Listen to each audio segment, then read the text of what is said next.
Welcome to the Model Health Show. This is fitness and nutrition expert Shawn Stevenson, and I'm so grateful for you tuning in with me today.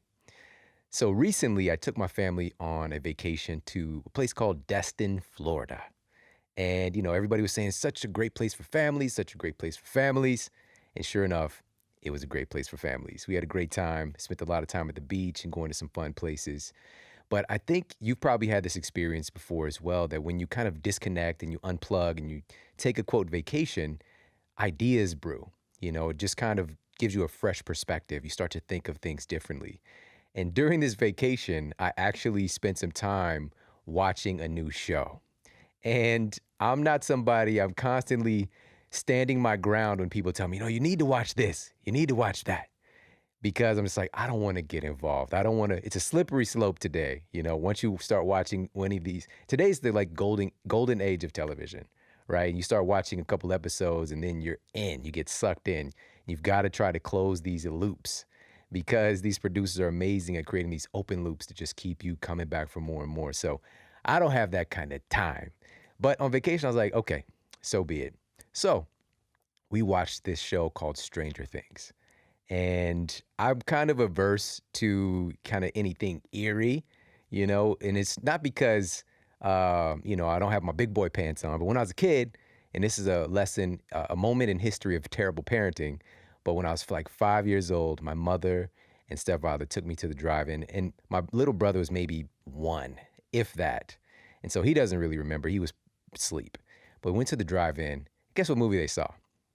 Nightmare on Elm Street. Again, history lessons in terrible parenting. And so from that moment on, which I didn't tell anybody, this was until my adult life, this character named Freddy Krueger just made appearances in my dreams pretty regularly. And it wasn't until I was like in my early teens when I had a conversation with Freddy in my dream. I was like, look, bro, this is getting old. You're chasing me. I'm running. Let's just try something else. And then we kind of dapped it out, with his good hand, not the claw hand. And that was the end of that chapter. But since then, I'm just kind of averse. I'm not trying to go and watch kind of freaky things, but this show is more like a combination of kind of like X-Files and like The Goonies.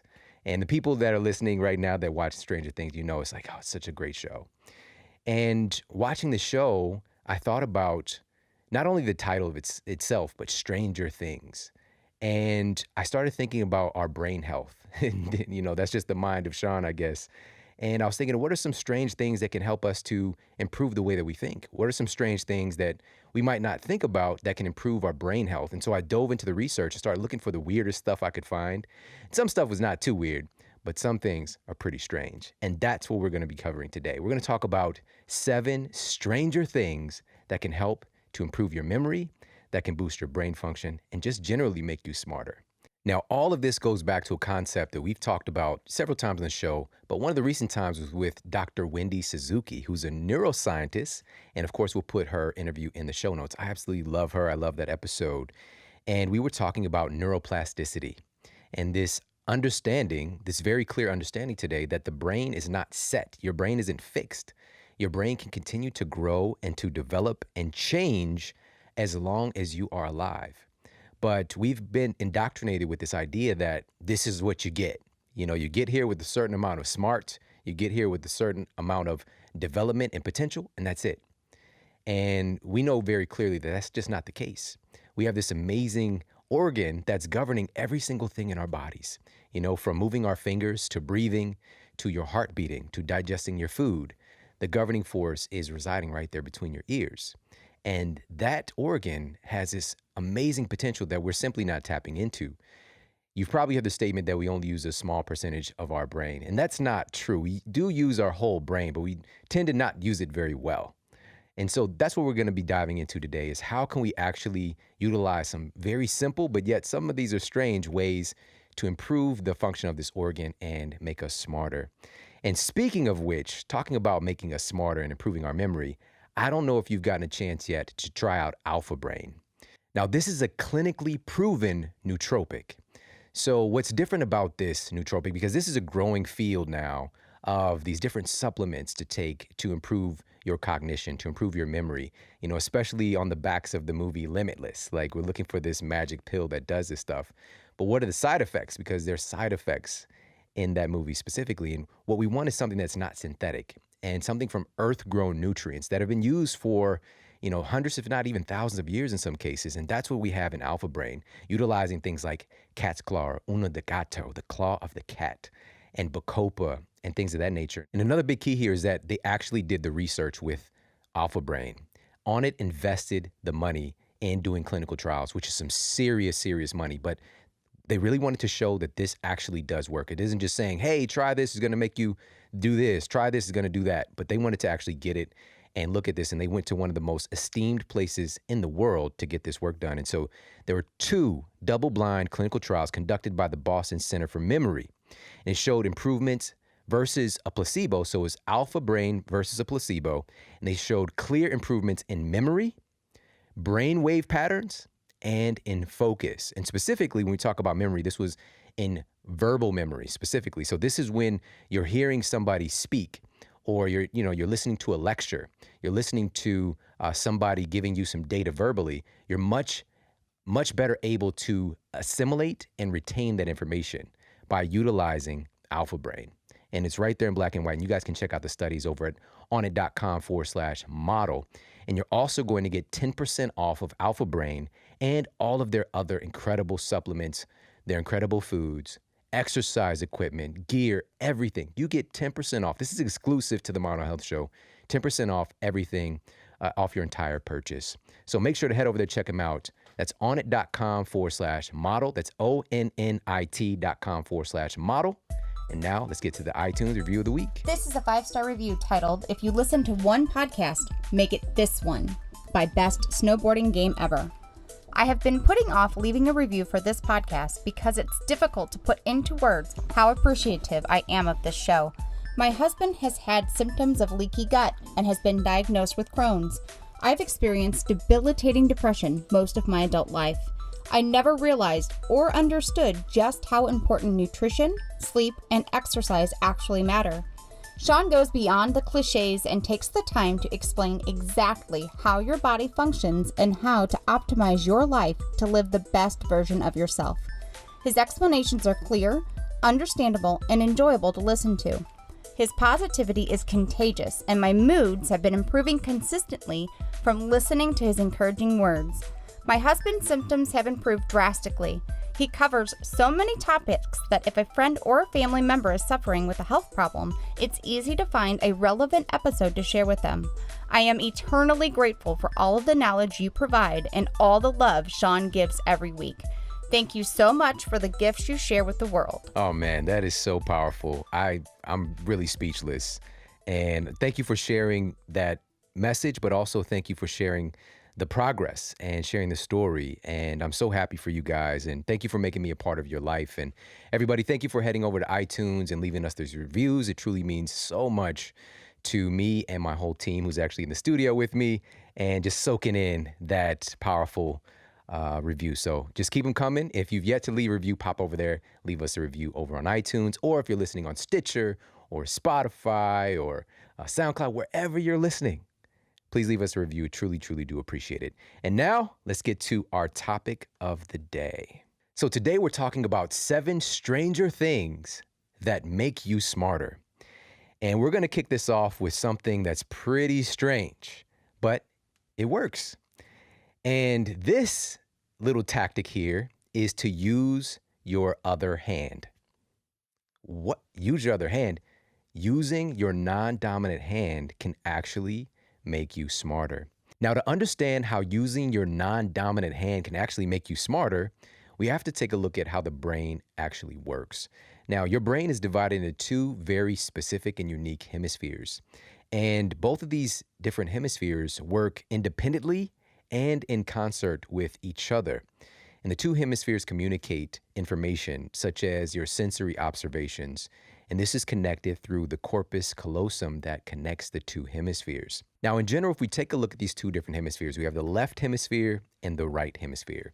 And you might have heard these terms before. Somebody is more operating from the left brain or the right brain. So the left brain gets the rap or the label of being more analytical. And this is because it's more dominant in language, in processing what you hear, and has a big responsibility for a lot of your speaking duties and understanding communication. And it's also in charge of carrying out logic and exact math. All right. So it's very meticulous in making things precise. And it's also in charge of retrieving facts. All right. So these are some of the big things that this side of your brain is doing. While the right hemisphere is mainly in charge of spatial ability, so understanding your space, your body in space, and being able to distinguish between this table and my arm, right? So just being able to operate in space, and facial recognition, processing music, some math. So you got to make that clear. It's not just completely one side or the other, but some math, but this is more like rough estimations, guesses, comparisons.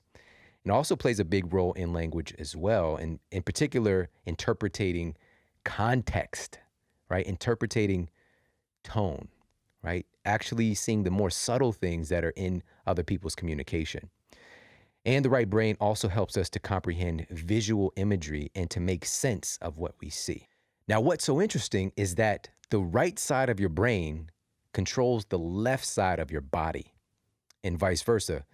The left side of your brain controls the right side of your body. And a great example of this is from the work of neuroanatomist Jill Bolte Taylor. She did one of the most popular TED Talks of all time. And her being a neuroanatomist, she actually experienced a stroke and was able to kind of dissect and go through the process from a different perspective than the normal individual. And so she actually temporarily lost function in the left side of her brain due to a large blood clot. And when this happened, she went through a series of different experiences. And I'll put that TED Talk in the show notes for you guys too, if you happen to have not checked it out. It's pretty old. It's been out there for quite a while. But she remembers when she actually finally realized that she was having a stroke is when her right side of her body, her right arm, stopped working. And so again, the clot was in the left side of her brain, right arm stopped working. And so just wanted to give you an example of what that looks like, but please understand, right side of the brain controls left side of the brain controls right side. Now, researchers have found that one hemisphere is active when we use our dominant hand, but both hemispheres are active when we use our non-dominant hand. There's more of whole brain activation going on. Now, therapist and best-selling author Dr. Lucia Capicchioni has done research which shows that regardless of which hand we favor, writing and drawing with the non-dominant hand gives greater access to the right hemispheric functions like feeling, intuition, and creativity.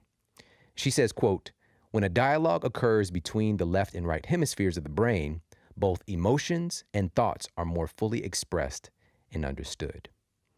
Now, there is some data out there saying that this is not something ideally we want to try to target with our children to kind of force them to be what's known as ambidextrous, or utilizing both hands equally in doing different things like, drawing and writing and things like that.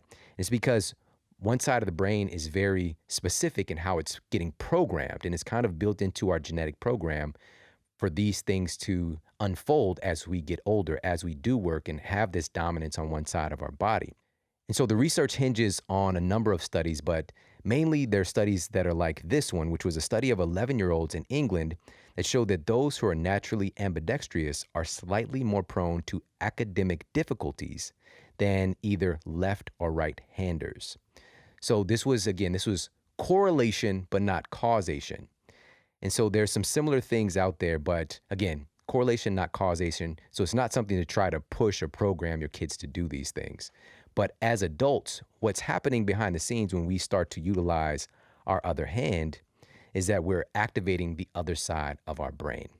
And as we do that, it's kind of like exercise for your brain in a way, but you are activating more whole brain patterning or whole brain learning even.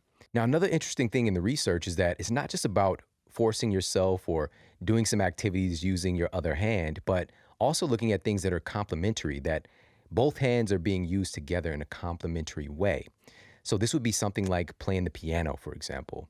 There's a lot of research showing that when you are utilizing both hands in a complementary fashion, you're creating new neural associations and synaptic connections in your brain. and really eliciting growth that is not seen in the average brain. So, what are some ways that you can utilize both sides of your body in a complementary fashion and somewhat equally? This could be something like dribbling a basketball, for example. That might be something else you might do a little bit of work on. Of course, playing the piano. There are different instruments where you utilize both hands pretty evenly. Maybe even changing and turning your body around and doing stuff backwards. This is another little interesting component as well, like maybe running backwards.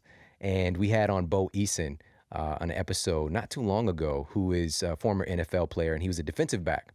So his goal was to be the fastest person in the world running backwards, right? So I'm going to be the fastest person running backwards because he has to try to keep up with wide receivers who are running forward. And now today he's also the arguably the number one stage performer in the world. And he made that transition because I really feel he's activated and utilized different parts of his brain. And he's proactively done that. And so I'll put that episode in the show notes as well. So there's some complementary things, but what are some things that we can do to utilize this newfound information of activating the other side of our brain or whole brain patterning by using our non-dominant hand? So something simple, and I do this from time to time, is to use your computer mouse with the opposite hand. Feels really weird, especially when you first do it, but that's something you can give a try. And Apple actually, I believe, is the first company to make it so that, you can toss it over and actually set it to be left-handed or right-handed for the mouse. Brushing your teeth with the opposite hand. I actually did that today. I do it occasionally. And when you first try to do this, it's going to feel like somebody else is brushing your teeth. It feels really, really strange. And I would recommend that you probably brush your teeth properly first with the other hand, with your normal hand, and then maybe do your non-dominant hand, just so you don't get to the office and you're just like, you didn't do a good job. And somebody's like, Susan, your breath smells like coffee and dumpster juice. So you want to make sure that you're doing a good job brushing. So maybe use your non-dominant hand and then go and use your dominant hand until you get the hang of it. So another way to go about this is like maybe trying to open bottles, things like that. I actually open with my non-dominant hand myself personally. And something like using a can opener with your opposite hand. Now, many things already, these are not made for left-handed people in mind. And my wife is actually left-handed, so seeing her try to use a can opener is like, it is just hard to watch. I've come in and I've seen cans just shredded, like knives on the table that she's like torn apart because she's like stabbing the can because she can't get the bottle opener or the can opener to do its thing.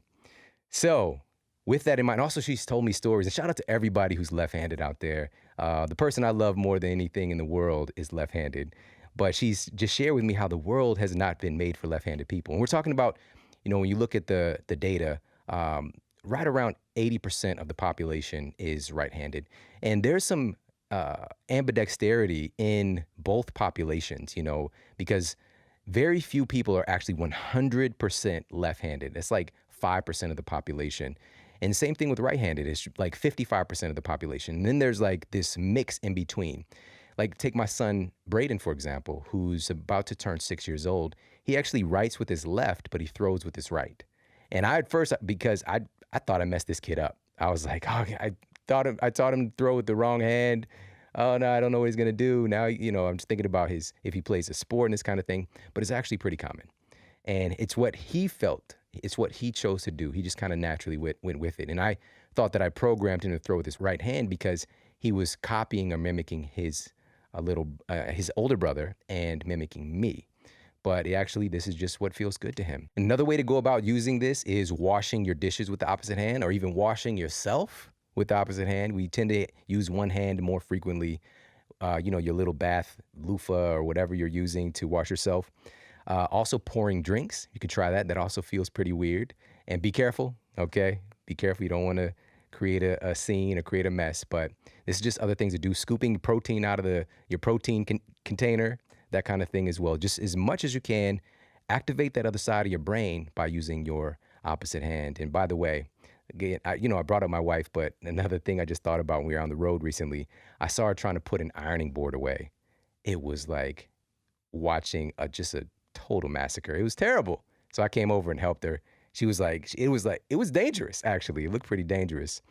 But I don't know if you guys know this little fun fact, but in history, being left-handed has not been looked upon very nicely.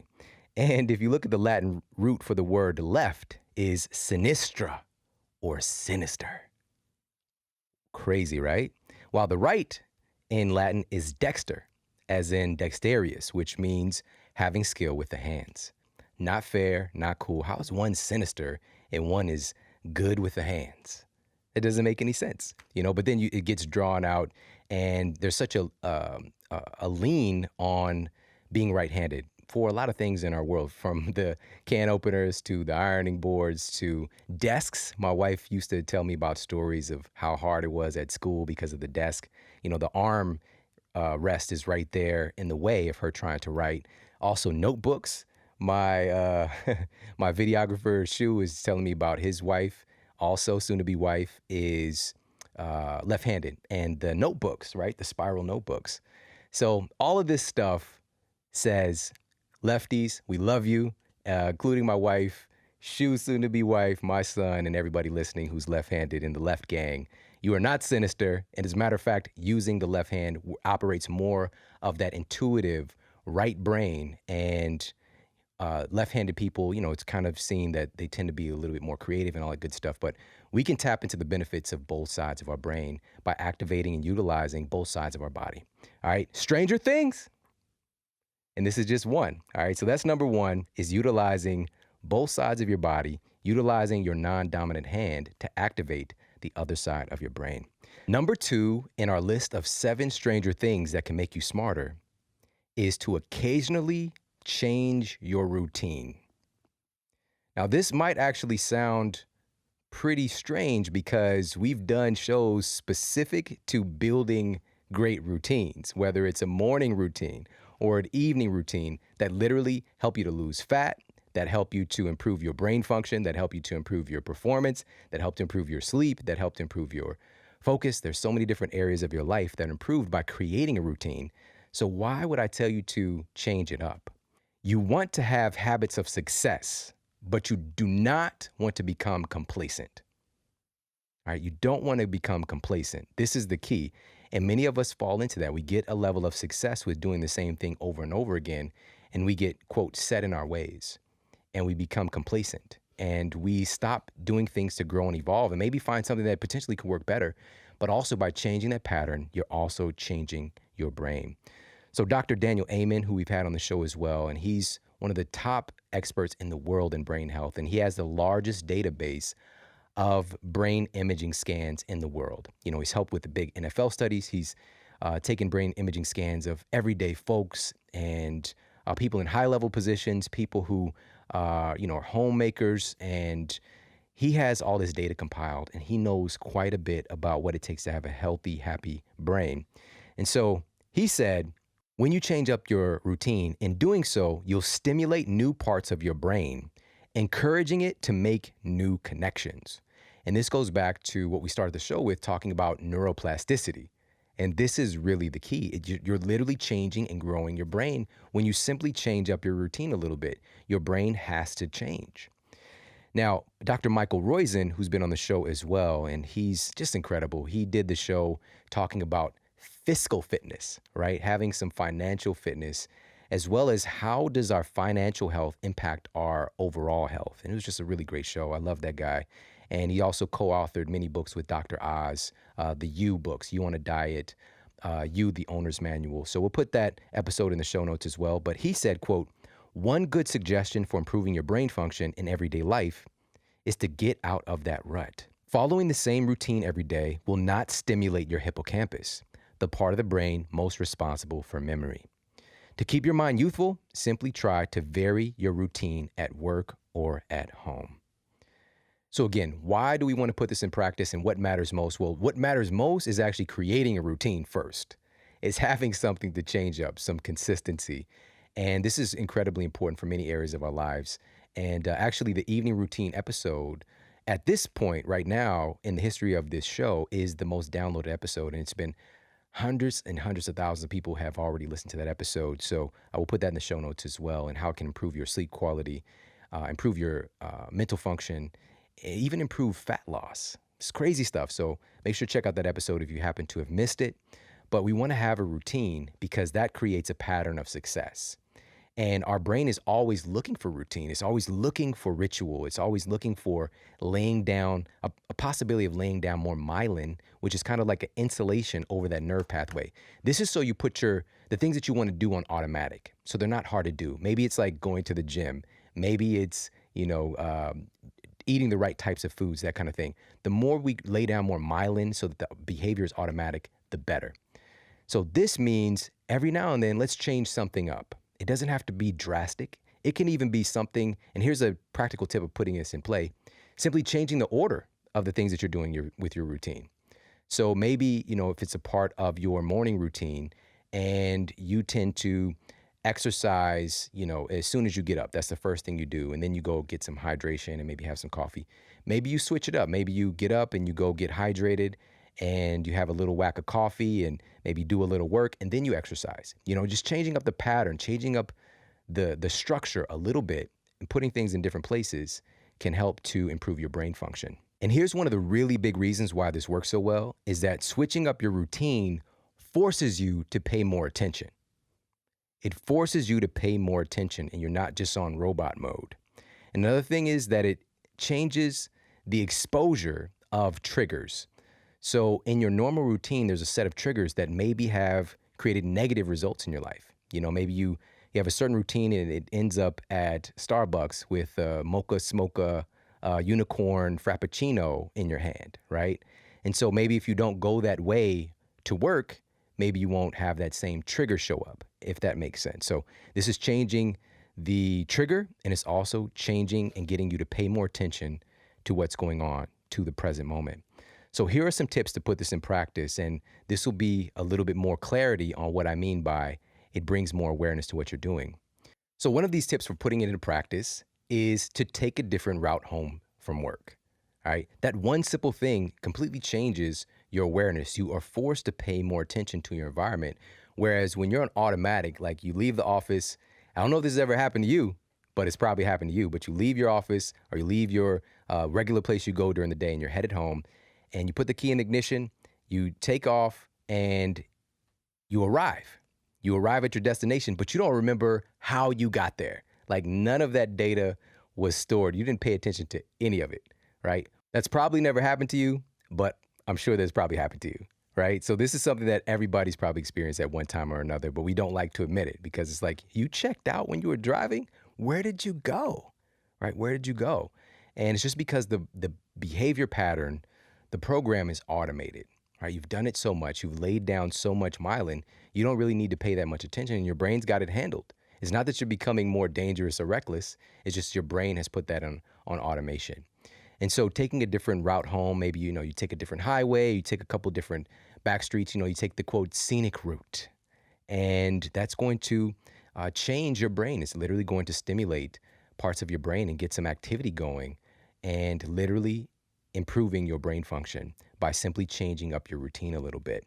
So taking a different route home from work, exercising at a different time, you can give that a shot. Work in a different area. That's a really interesting thing and an interesting change and stimulation for your brain. So, so maybe instead of sitting at home at your home office, maybe you go and you work at a coffee shop or something like that, just changing the stimulus. I mentioned working out at a different time, but what about doing a completely different type of workout? That is a powerful way to go for stimulating your brain and activating new connections. And that's what Dr. Wendy Suzuki talked about on the show. Again, she's a neuroscientist and she found that doing specific types of exercise really helped to encourage the growth and development of the brain. And specifically when we talk about the hippocampus. And so this is all about memories and making memories. So if at all possible, if your whole thing has just been all about lifting, that's all you know is the barbell, you are a swoldier, you're all about getting Forrest pumped, right? That's your thing, all right? Vin Diesel, Pump Dragon, Morgan Free Gains, that's your thing. Changing it up, maybe you try hot yoga, right? Something completely in a different realm. And do that, maybe 1 or 2 times a week for a few weeks. Change it up, change your brain. If your thing is maybe running, maybe you try a couple of CrossFit workouts for a few weeks. Or if your thing has been swimming and you exclusively swim, that's your activity that you like to do, maybe you try basketball. So this is something else. Again, change up your routine, give yourself a new stimulus. Not only is this great for your body, which we know this, changing that, the brain is just like a muscle. When you change the stimulus, when you get used to doing the same thing over and over again with your body, you get diminishing returns. When your body gets used to the same workout, the same thing with your brain. You want to keep the brain developing? Change it up, try something new. And now let's move on to number 3 on our list of stranger things that can make you smarter. And number 3 is dancing. Yes, dancing can actually make you smarter. Have you ever thought about how backup dancers were able to pull Britney Spears and J-Lo? Have you ever thought about that? They must be pretty smart guys. Kevin Federline, right? Do you remember J-Lo's backup dancer guy that she was dating for a while? That's right, you don't. It's very forgettable, but big shout out to Chris Judd, another dancer who pulled a pretty high level celebrity. Smart guys. And maybe you might argue with that, but the point is, when you dance, you actually are making yourself smarter. That's a little funny thing that we can look at and consider, but real talk, very few activities stimulate a wide variety of brain systems as dancing does. And this is, again, according to Dr. Daniel Amen. He says that, quote, dancing requires everything from coordination and organization to planning and judgment. And again, very few things stimulate such a wide variety of brain systems as dancing does. Now, there's some kind of obvious things that maybe might not be so obvious sometimes, but dancing improves the production and release of serotonin, right? So this is this kind of feel-good neurotransmitter, and also decreases stress. Now, this actually, a little bit deeper, it improves mental acuity and protects your brain from early aging. And this was based on a study funded by the National Institute on Aging and published in the New England Journal of Medicine. And they sought to find out if any physical or cognitive recreational activities influenced mental acuity. And they discovered that some activities had a significant benefit, while other activities had essentially none. Now, they studied activities like playing tennis or golf, swimming, bicycling, dancing, walking for exercise, and doing housework. And here's some of the things they found. This is most notably in their research, is that reading regularly reduced the risk of dementia by 35%. They found that doing crossword puzzles for at least 4 days a week helped to reduce risk of dementia by 47%. Playing golf, approximately 0%. Oh, some people are like, no, it's not true. Golf definitely makes you smarter. It's just what the data shows in this particular study. All right, no love lost. Dancing frequently was found to reduce the risk of dementia by 76%. And that was the greatest risk reduction of any activity studied, cognitive or physical. Now, maybe you can actually go ahead and combine the dancing and the golf together. I don't know. I think it could work. I don't know if you've ever seen Happy Gilmore. I'm pretty sure there was a scene where he actually used his golf club as a fake horse, and he was like dancing around on the green. And he was like, a sabadoo. Are we going to take the ball and we're going to push it over the water? You know, and dancing and golf might be the thing, but golf, according to this, is not something that's going to greatly reduce your risk of dementia.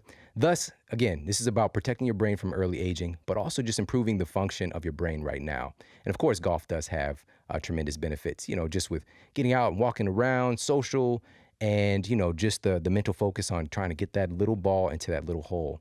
But for this study, again, it's really about looking at what are the things that are protecting our brain and creating those new connections on a consistent basis. Now, in this study, neurologist Dr. Robert Katzman proposed that the people are more resistant to the effects of dementia is as a result of having greater cognitive reserve and increased complexity of neuronal synapses. So why does dancing actually work so well? It's because dancing integrates several brain functions at once: kinesthetic, rational, musical, and emotional, all together at one time, further increasing your neural connectivity. So another question that might come up is, does all kinds of dancing have the same effect? Do all types of dancing lead to increased mental acuity? And according to this research, no, not all forms of dancing will produce the same benefit, especially if they only work on style and merely retrace the same memorized paths over and over and over again. Because what they found to be most effective is making split-second decisions and making as many as possible. And this is the key to maintaining our cognitive ability. So what does this look like in practice, and where do we actually get the benefit from this? Freestyle social dancing appears to be the best. All right. So this is when and there can be a lot of variation in this. This is where you're freestyle dancing. You're just doing whatever feels good in your body at the moment. And kids are great at this, by the way. My son, Braden, if you guys are following me on Instagram, my Insta stories, even today, you'll regularly see some breakout dance sessions happening. It's just random and it's fun. And especially Braden is like the celebrity on there. So make sure you're following me over on Instagram. That's Shawn Model. That's ShawnModel over on Instagram to stay up to date with all of our fun and all of the tips and health and fitness stuff that we do as well. So that, and you can see the spontaneity in leading and following in dance as well when you're dancing with a partner. And the researcher said that this seems to help initiate something called a flow state. And so if you're salsa dancing and just that kind of thing as well. So dance routines, by the way, and they made it clear, they're not trying to say that dance routines are bad by any means, especially when you're learning it and mastering it, because you're creating a lot of new neural connections. But if you keep going back to that, like you're the person just like, oh, there goes Jerry again doing the robot. You know, if you're that guy or that person is just doing the same memorized thing over and over again, you're not getting the same kind of benefit. Not to say that's not cool, Jerry. Your robot is dope. However, if we're trying to improve our brain, stranger things, we can actually change it up and get more benefit that way. And so the scientists in this particular study said that our brain constantly rewires its neural pathways as needed. It does this as needed. And so what that means is if your brain doesn't need to change, then it won't. If your brain doesn't need to change, then it won't. And in short, your brain doesn't get better or worse by accident. This is in your hands. That's why tips like this and just proactively mixing some of these things into your life can add a lot more health and happiness and long-term success. Again, make sure to check me out on Instagram to stay up to date. This is something that I didn't even know this was so good for the brain, but it's just something that we do, you know, as a family. But here's some other tips to put this into action. So number one is just dance. Just dance. Just let yourself go. Just dance. Have fun. Dance around.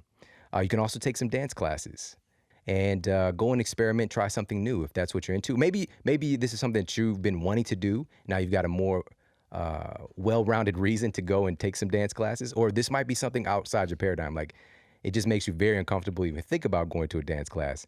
That might be something really good for you to try as well to really get out of your comfort zone. Also, Zumba is popping right now. That's another place that you can go and get some dancing, but also it's a really great exercise as well. But really all types of dancing is a great exercise. But this is more of a structured kind of formal class. And shout out to all the Zumba instructors that are listening and people who love Zumba as well. I love you guys. Now, let's move on to number 4.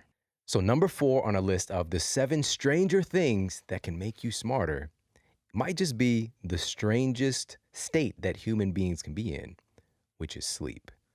Sleep is just weird. This is like nobody can really explain what it is. If you're trying to articulate what sleep is to maybe like an alien population who doesn't sleep and they know what like human activity looks like and movement and they know what death looks like, it's just like, you know what sleep is? It's just like you pretend to be dead. You just lay down and you don't move, right? It's kind of weird, but it's one of the most powerful and rejuvenative and life-changing in either a positive or negative direction, depending on where you lie on the sleep spectrum, thing for human health.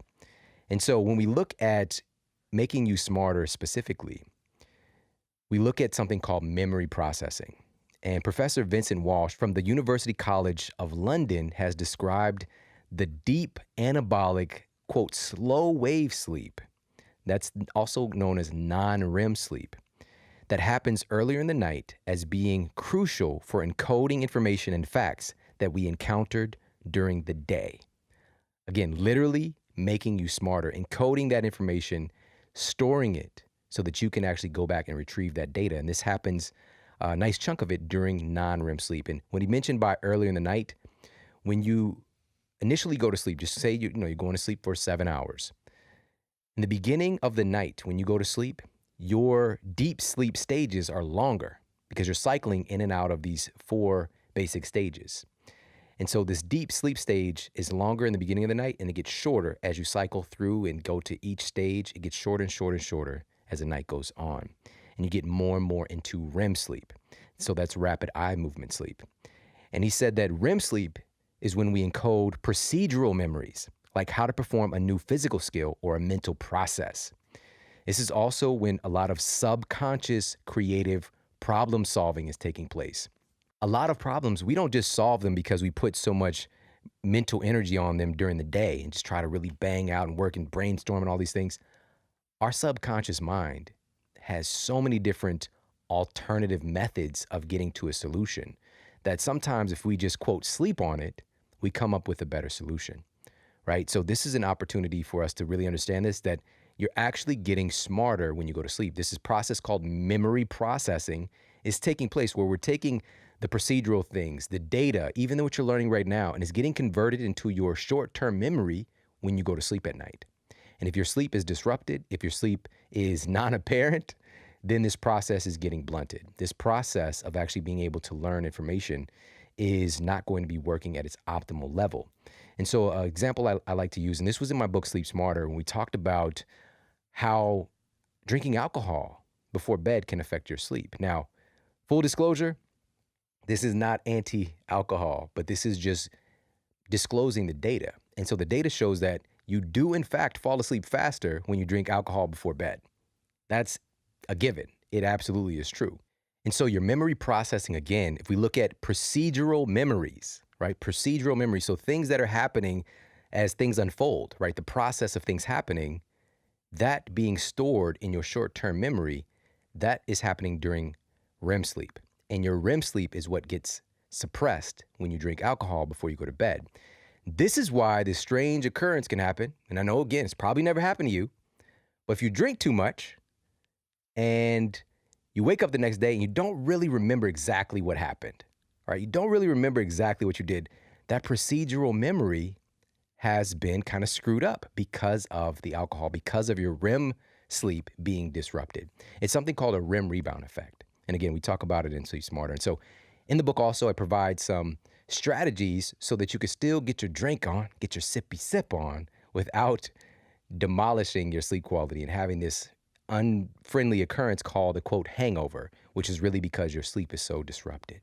And so to summarize this point and what's actually going on in the brain, we have approximately 100 billion neurons that make up our brains. And when we sleep, we have increased strength in making new connections. And these are these synaptic connections between these neurons. So we're literally creating new connections.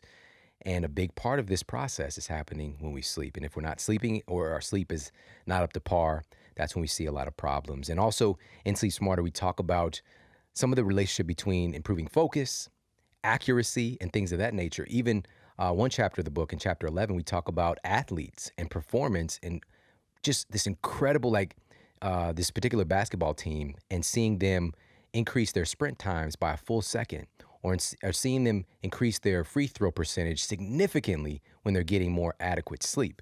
So all of this speaks to the fact that sleep matters. It matters in processing memories. It matters in protecting our brain. It matters in increasing our focus and just being more efficient and effective. And so there was another study, and this was published in The Lancet, and they took physicians and they had them to complete a task. All right, so they had them complete a specific task. Then they sleep deprived them for just 24 hours. That's a small sleep debt, which is not uncommon at all if we're talking about the field of being a physician. And so they had them to come back and do the same exact task again. And what they discovered was that they made 20% more mistakes doing the same exact thing when they're sleep deprived. That's dangerous. It also took them 14% longer to do the same exact thing. So we're losing efficiency. We're losing effectiveness because that's a big mistake we make is we're grinding it out. It's no sleep, right? Sleep is for suckers. And then we end up spending far more time trying to clean up messes that we make and trying to figure things out when if we were just well rested, all of that data would be much easier to grasp, right? So we don't want to mistake working for being effective.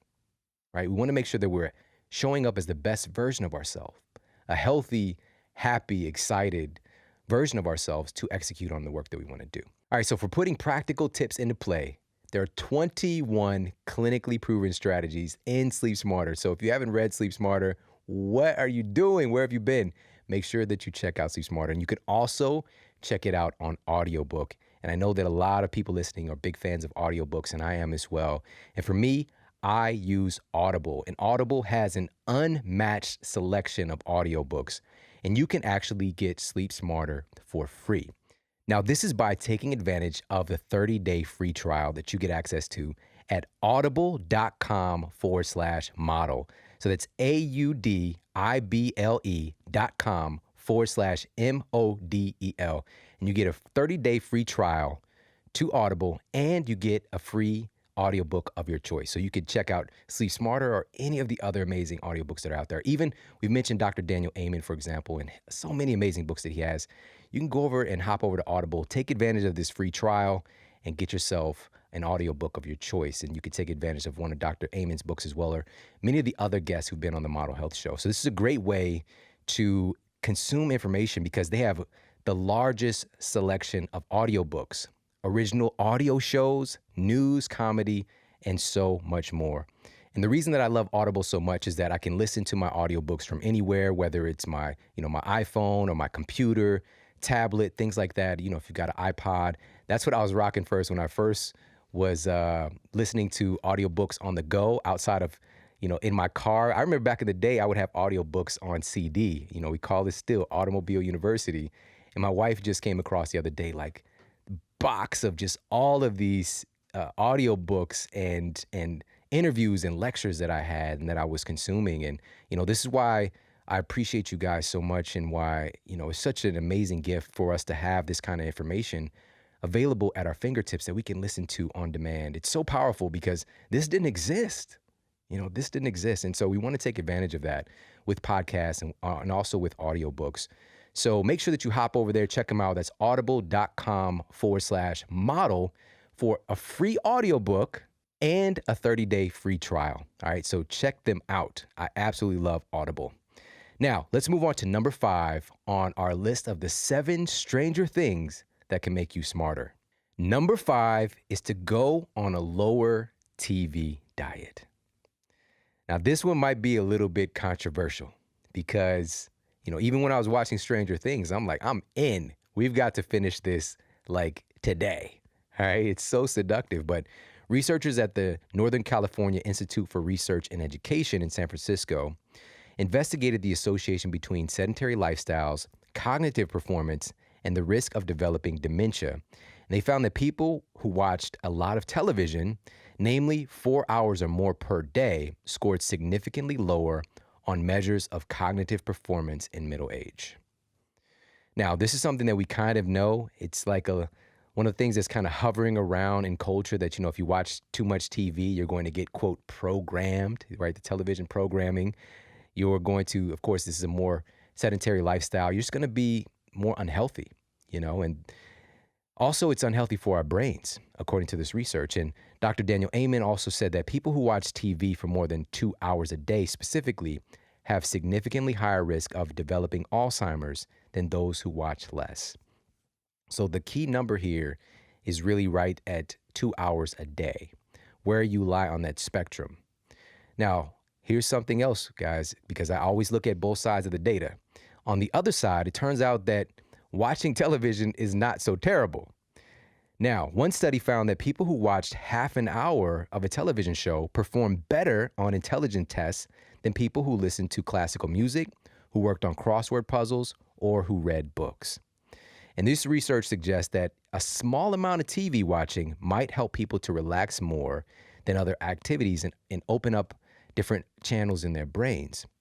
But they said also in the study, make sure that it's not the more is better attitude with this one. Again, watching more than 2 hours of TV each day can lead to cognitive decline.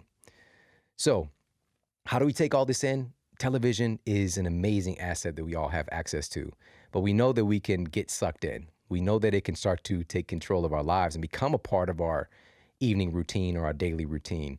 But watching 4 hours of television a day, what in the world? How?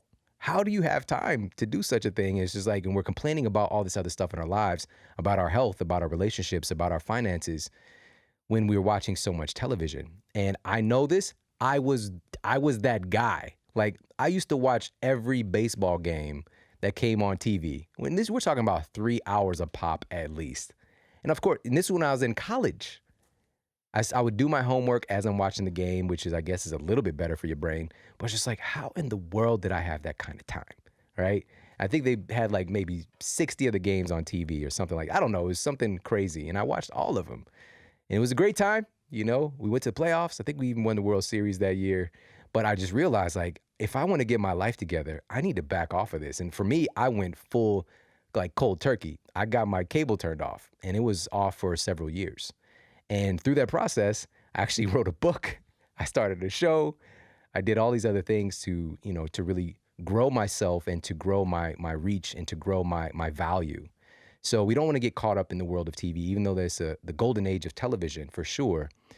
But, you know, put that stuff in its right perspective. It doesn't mean don't watch TV, but don't let it start to become the centerpiece of your relaxation or of your life. All right, so now what are some tips to put this into practice? So what can we actually do instead? Let's start there. What can we do to swap out watching TV every night for several hours? Well, let's add in, so this is for passive, if we're talking about passive entertainment, which is watching television, where we're literally just sitting back and the TV's kind of watching us as we're watching it.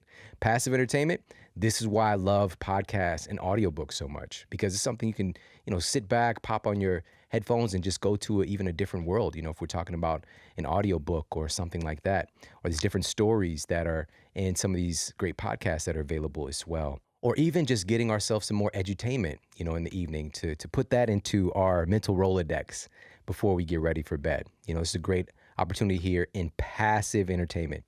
But what about more active forms of entertainment? Getting back to basics, like playing some games, you know, play some games with your kids, or there are games that we can play with, you know, that are solo games, you know, solitaire and crossword puzzles and things like that. And there's actually some benefit. We mentioned earlier about doing crossword. Also, this is a great opportunity to read some books, which we're going to talk about in just a moment as well. Conversation. This is one of the most healthy things that we can do as humans. And we have this is why our brains are so evolved as well, is because of our ability to communicate and to speak and to listen and to perspective take and to collaborate and to come together. You know, this is something that we have access to today more than ever, whether it's right there in person with somebody that you love and care about, or, you know, hopping on FaceTime or whatever the case might be, or on the telephone. But having conversations is another way that we can go about unwinding for the day and getting a form of entertainment, if I could say that. So another strategy here, and again, this is so we're not taking the TV away. We still get access to that, but make it so that specific days of the week is when you watch TV. And this is something that my grandmother actually did. And I remember this when I was a kid. I got to have kind of full dominion over the television. You know, I get home from school, I get to watch the Cartoon Express. This is on USA. And I don't even know if USA is still a channel, but anyways, and they had the Cartoon Express with all these very different types of cartoons that they would have depending on the day. You know, it might be Pac-Man, it might be, you know, the Monchichis, I think. Is that something? Yeah. That's true. So that's really what that looked like. And then, but there were 2 nights a week. One, and there's just like grandma's time. I had no say in the conversation. You get up, it's grandma's time. Magnum PI. She had a thing for Tom Selleck, I guess. Magnum PI and The Equalizer. When those 2 shows came on during the week, those were her days where she shut down everything, because she was always so busy taking care of everybody else. But she would sit down and enjoy those shows. Oh, she had one more. Murder, She Wrote. All right, so just maybe pick a couple of days a week. Maybe it's the day that your favorite show comes on. If you're watching like traditional television, you know, again, maybe it's Game of Thrones, for example, and it comes on Sunday evenings, or, you know, you got another show during the week, whatever the case might be. But today, again, we have full access to just binge watch. So maybe you don't do that every day or watch TV, and then you just do a day or 2 on the weekend where you just kind of binge watch your shows. All right. So just sharing this piece because we're talking about Stranger Things. Today, television is a big part of our lives, and it can start to quote, program us and take up a lot of our mental space. Doesn't mean that we can't enjoy it and have an access, but we want to be more intelligent in how we interact with it so that we are running it and it's not running us. Number 6 on our list of the 7 stranger things that can actually make you smarter is reading, games, and puzzles. So, listening to Daniel Amen, he said, quote, reading is good for your brain, especially when it involves storing and retrieving information. And this is why reading groups are so beneficial. And he went on to say this as well, because it adds a social component to this and another dynamic thing that bolsters cognitive functioning. So it's storing the information and being able to retrieve it and talk about it as well. And specifically, reading can help to improve a part of our mental construct, a part of our brain, a part of our reality in something that's called emotional intelligence, which we had the top person in the world on talking about that, Dr. Daniel Goleman, which we'll put that in the show notes. This was very recent, and he's just amazing, absolutely amazing. And so we talked about EQ versus IQ. And so this is your intelligence quotient versus your emotional quotient. And according to studies at York University and University of Toronto, individuals who often read fiction appear to be better able to understand other people, to empathize with them, and to view the world from their perspective. Now, this effect is likely because when we're talking about short stories and novels, this, quote, gets inside the heads of multiple characters, right?